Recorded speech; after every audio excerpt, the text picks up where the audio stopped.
Well, good morning, people. Joe here with the Black Rock Central Railroad. And a question came up on Jack's live stream this morning from Dwight Curley.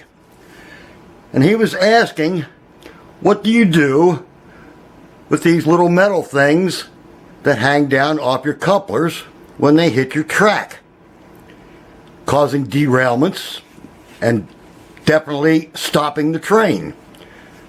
So I answered him, told him that you needed to bend them back up, to purchase a trip pin adjusting set of pliers, and while he was at it, get a Katie coupler height gauge.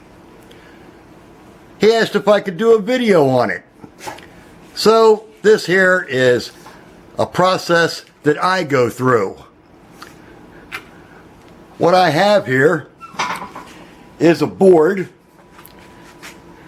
with two re-railers mounted on it and a coupler height gauge mounted to each end.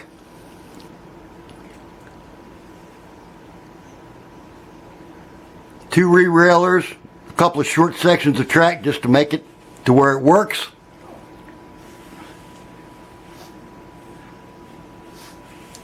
And that's the other gauge. That way you don't have to turn the car around. You can just roll it back and forth and catch both couplers at the same time. So what he's complaining about, see if I can get this to where you'll be able to see what I'm talking about. On this coupler height gauge, there is a platform on the bottom. This trip pin must clear or just barely slide on that little lip. Let's see if we can slide this down here a little bit where we can get a little bit better view of it here. When you shove your car forward, it should not hit like this one does. If it does, it's going to catch on anything and everything. It may catch on turnouts going through the frogs or your point rails or anything such as that. So what we have here, this one clears. What I've done is readjusted this one so that it is totally out of whack, so that you can see it hits and the couplers will not connect together. What you need to do is you get a pair of these. These are coupler height trim or coupler trip pin adjusting pliers. See if I can show this to where it makes sense. If you want to bend the trip pin up, which is what this one requires, you put the round end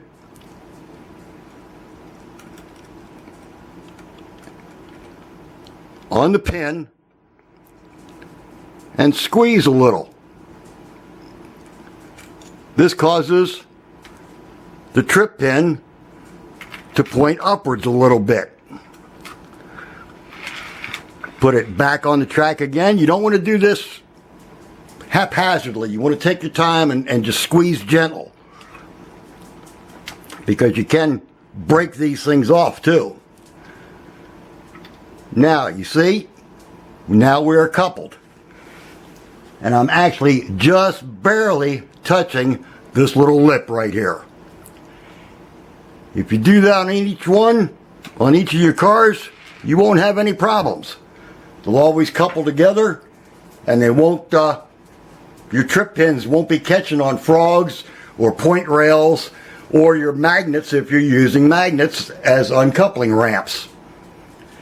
And like I said, with the uncoupler on the other end, just slide it down to the other end of the track and make sure you couple together.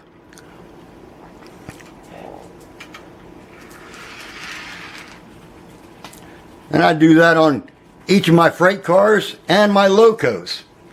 Most of the time you'll find that these trip pins are low from the factory. Plus getting bounced around in shipment and everything else in the packages, yeah, they will tend to bend.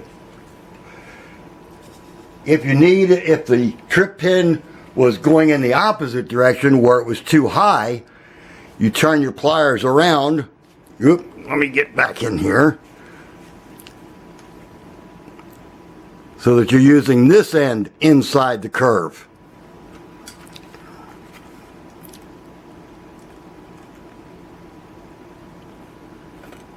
Like this here. And then when you squeeze, it will allow that trip pin to come down some.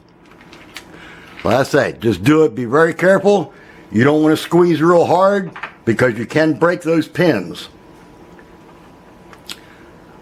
This board normally just sits right up here on the wall, and when I finish building a freight car, or if I'm doing anything as far as modifying freight cars or just checking things, it just sits up here on the wall.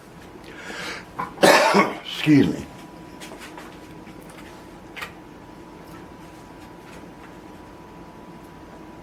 Mount it up on the pegboard. I can just sit here.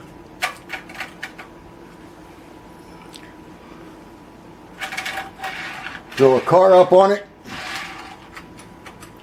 Make sure it catches. Go to the other end. And make sure we catch down at that end. So Dwight, hopefully that'll answer your question. And anybody else.